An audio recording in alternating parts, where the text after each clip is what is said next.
allow me just to take a few minutes, I think I should explain this a little more than I have in the last few weeks. We received from the Suffolk County Water Quality grant a $250,000 grant, which we will match. This is through Clark. Yes, I was going to say, Legislator Clark's office was extremely instrumental in helping us. So if you see him, you can thank him. But this did not come easy. There was a lot of work involved in this, a lot of people to thank.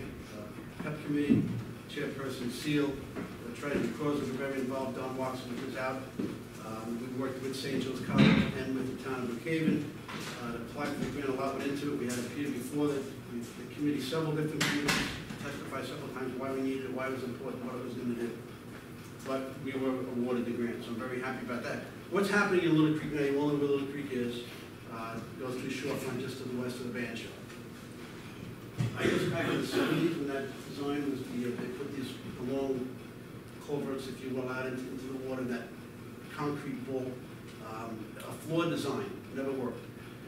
So what happens in the heavy rains of the water, it's kind of impounded. The water's impounded, it's not going anywhere, it's not flowing the way it's supposed to. So rains and floods, it backs up. So the water backs up into cesspools and homes as far north as almost Carmen Street. So the water, there's the groundwater, there's supposed to be, there has to be a 2-foot vertical separation between your groundwater and your cesspool water. So this stagnant water, when it floods and backs up, is backing up into cesspools. So your groundwater is mixing with your cesspool water. And that's what's draining out into the bay, and that ultimately becomes your drinking water. It's not a good idea to mix drinking water with cesspool water.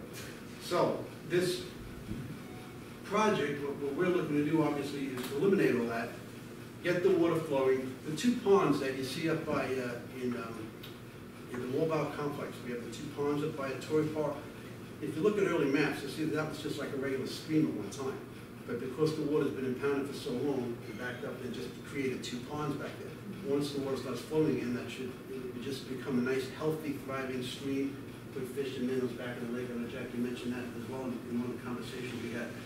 An added benefit is that obviously if it's backing up in your cesspool, it backs up into a whole lot of basements. We went out on one occasion and counted, we stopped counting at like 157 homes in that area that were pumping basements out. Some are on Grove Avenue in East Patchogue, but they're draining into the Patchogue Bay as well. So that is another extreme benefit that we expect to see once this project is completed. So for us, I guess I'm a little enthusiastic because it was something that we first started talking and working on when I first came on the board, and that's about 7 years in December. So it's been a long haul. We worked with engineers. Thankful to work with Trustee Keyes and our engineers in trying to design these and get a proper solution to it.